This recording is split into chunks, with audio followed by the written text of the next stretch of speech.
Selamat pagi Indonesia. Anda menyaksikan seputar berita terkini pukul 10 WITA bersama saya Agus Cegetraya. Potensi pengelolaan air saat ini dinilai belum optimal. Akibatnya saat musim kemarau, lahan pertanian dan pemukiman dilanda kekeringan akibat debit air yang menurun.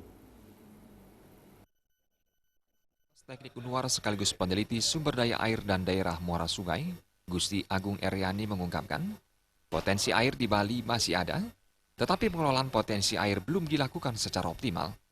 Bali belum bisa menyimpan air saat musim hujan untuk digunakan pada musim kemarau.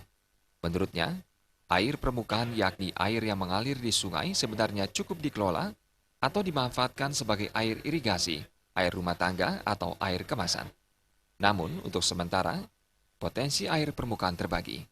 Banyak sawah maupun perusahaan daerah air minum (PDAM) mengalami penurunan debit air. Bahkan banyak daerah mengalami kekeringan saat musim kemarau. Pengelolaan air harus dimulai dari hulu, tengah, dan hilir, harus dikelola saat musim hujan melalui penampungan reservoir atau geomembran sehingga bisa dimanfaatkan saat musim kemarau.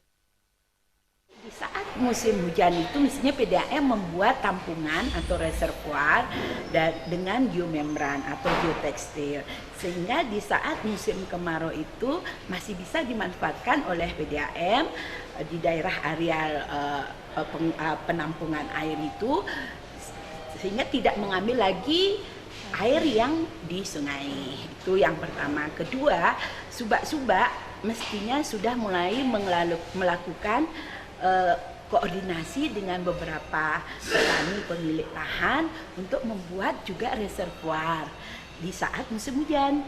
Ditampung air hujan itu dengan reservoir juga dengan geomembran dengan kedalaman 80 cm atau berapa, dengan luas untuk berapa hektar, sehingga di saat musim kemarau itu masih bisa dimanfaatkan.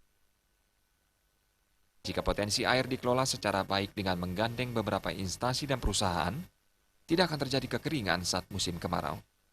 Perawidia dan Riasa, Bali TV. Pemirsa, demikian seputar Bali terkini kali ini. Nantikan informasi menarik kami lainnya dalam seputar Bali terkini 1 jam mendatang. Salam Indonesia.